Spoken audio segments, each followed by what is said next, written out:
Development of male gametophyte.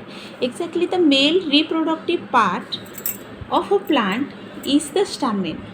So we know flower has androecium. Individual member of androecium is called stamen.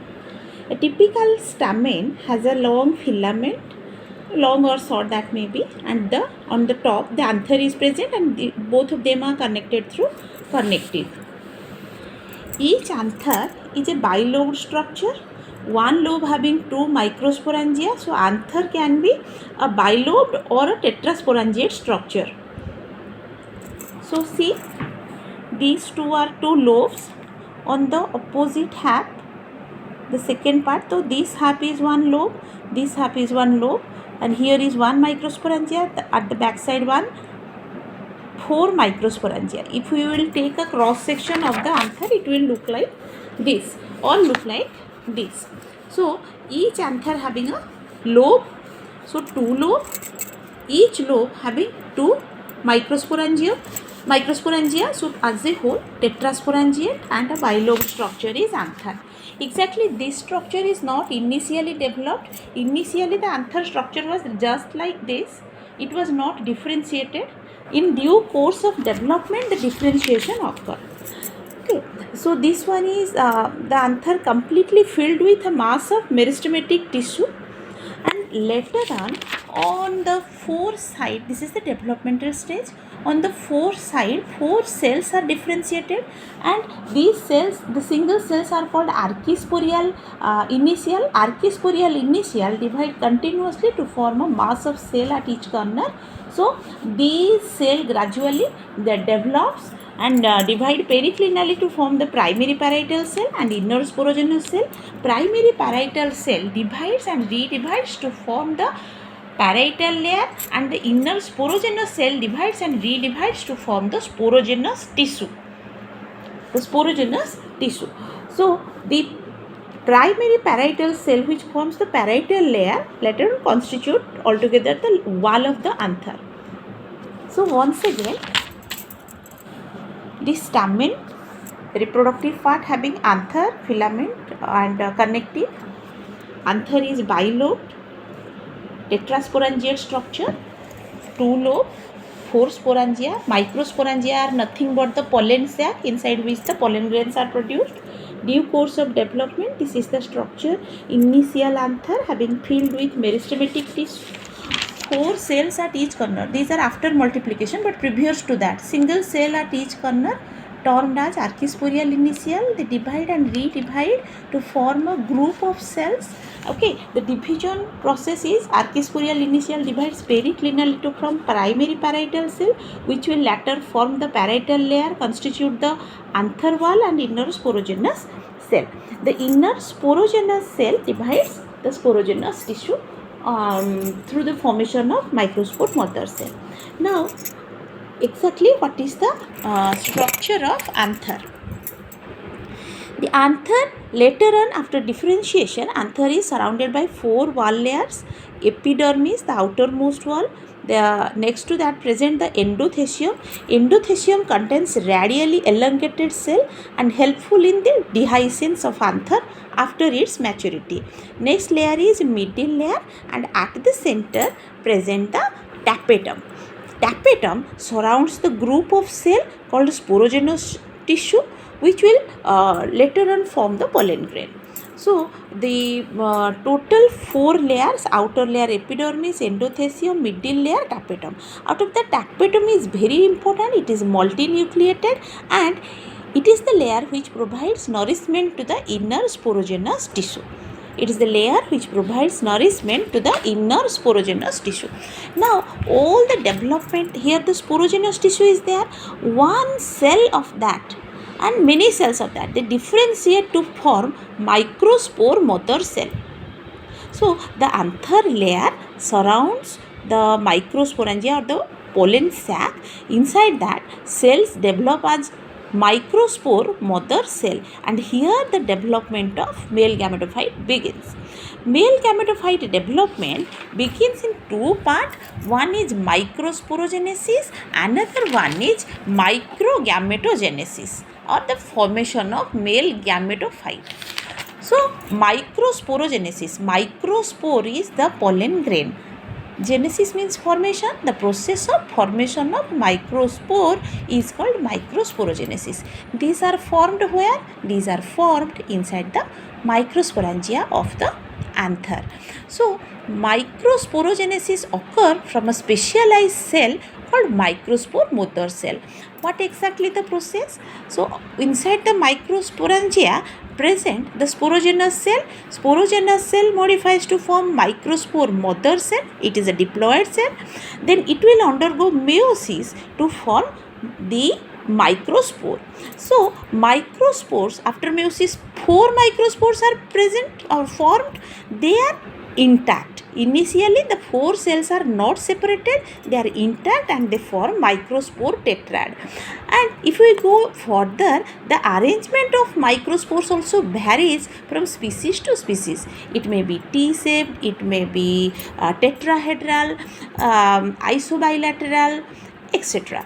So later on the wall, callus wall formed between them dissolved and the microspores were separated. Dehydration occur and the microspores are separated. Each microspore are termed as pollen grain. Once again, inside microsporangia sporogenous cells are there. Any cell modifies to form microspore mother cell. In fact, many cells modifies to form microspore mother cell. Each of them will undergo meiosis. From 4 microspores are produced. Initially they are present in tetrad. Later on they dehydrate. The callus wall dissolved and they form individual microspore or pollen grain. So now here the sac containing, for example, 10 microspore mother cell, but after microsporogenesis 10 into 4 40 microspores will be produced, which is putting a pressure on the endothecium after maturation to get burst and release the microspore out.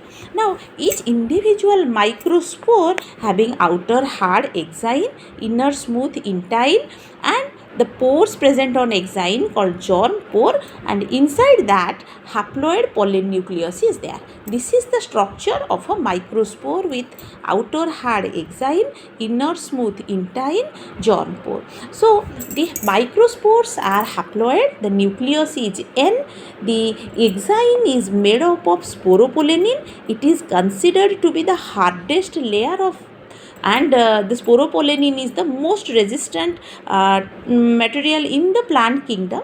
Just like dentine in animal kingdom, sporopollenin is the hardest material in plant kingdom, and even in fossils of pollen grain the remnants of sporopollenins are there. So these sporopollenin forms the outer hard coat, and somewhere the sporopollenins are lacking, forming the germ pore, which leads to the formation of pollen tube through this point. Okay, now inner smooth intine, and next the formation of male gametophyte. So means microgametogenesis. Initial gametogenesis process occur inside the anther.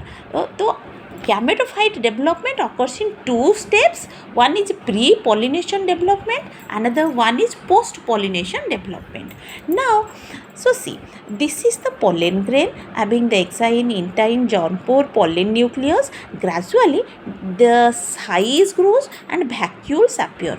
Even cell having a normal size, afterwards the growth is taking place, so vacuum is created, vacuole formations is there, vacuole formations.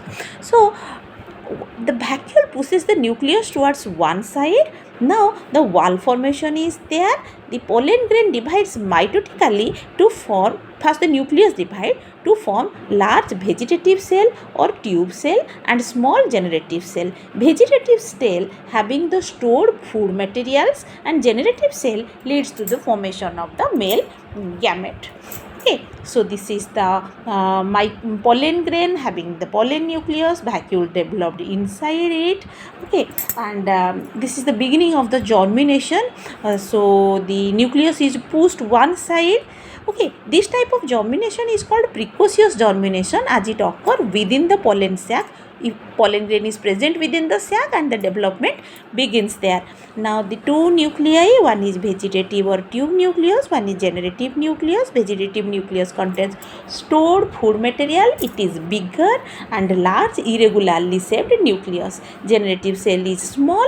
Actually, if you can say, the vegetative nucleus and the generative cell is float inside the vegetative nucleus. It is not like a separate entity that I have shown, it is just like floating here. Now, so at this stage, the pollen grain is liberated, the pollination is occur. It varies from species to species at which stage the pollination will occur, but normally at this stage. Next, post-pollination development. Post-pollination development occurs when the pollen grain falls on the stigma. Okay, pollen grain falls on the stigma having this generative nucleus, vegetative nucleus, hard exile, soft intine, etc. So here the pollen grain absorbs sugary nutritive fluid, it swells, the exine rupture and intine form the pollen tube. Now see, again the space is getting bigger. The cell was initially this. When the shape will get bigger, again more vacuole formations are there. But here the nuclei are pushed towards the tip of the pollen tube. During this generative cell divides mitotically to form two male gamete. Already the generative cell pollen nucleus, that was N. So normal mitotic division will lead to the formation of two male gamete here, and these male gametes are present at the tip. Okay, these are the two male gametes present at the tip. Some material fluid is there, and then the vacuoles are there. Tube nucleus is also at the tip, and it is gradually degenerating. So see, the pollen tube is formed here and having two male gamete after the mitotic division of generative cell. Here the vegetative or tube nucleus. Okay, and the vacuoles are present here, and these upper material and the vacuoles are separated through a callose block, and here this will grow like this and will lead to the fertilization process. This is all about the development of male gametophyte. And here, yes, these male gamete formed here as devoid of any cell wall around them.